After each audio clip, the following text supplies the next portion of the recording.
Here's the Compline for Saturday, July 23rd. And I was reading today, in the Old Testament, and in the Old Testament it talked a lot about how Israel just forsook their way with God, how He brought them out of the land of Egypt by way of the wilderness because he had something that he needed to get out of them, right? Because that's what wilderness experiences does to us.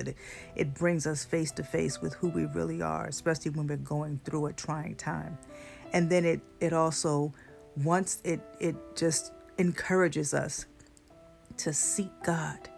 It encourages us to find out what it is that we're going through and why, rather, it is that we're going through it, and then see what we can do to get past it, to get on to where we're going, right? Because our life is a process of going from place to place, from glory to glory.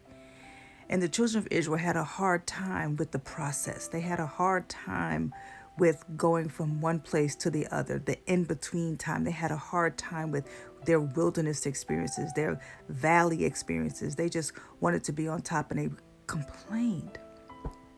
And one of the things in like Hosea chapter 7, it was something that was there, and it struck me like a ton of bricks. It says that rather than crying out to God from the depths of their heart, knowing and expecting Him to answer, to hear from heaven, because God is just looking for us to come to Him with our whole hearts.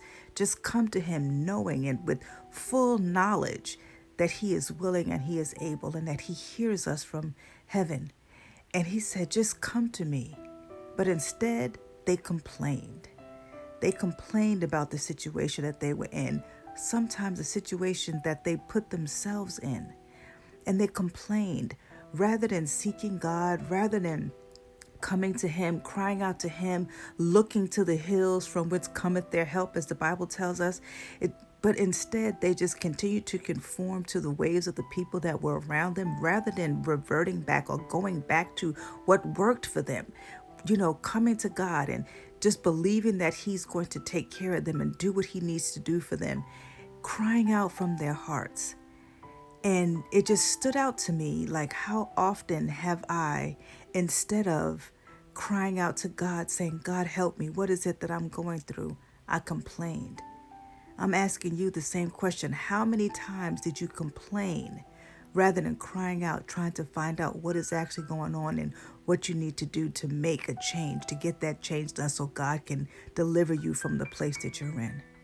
Call to God today.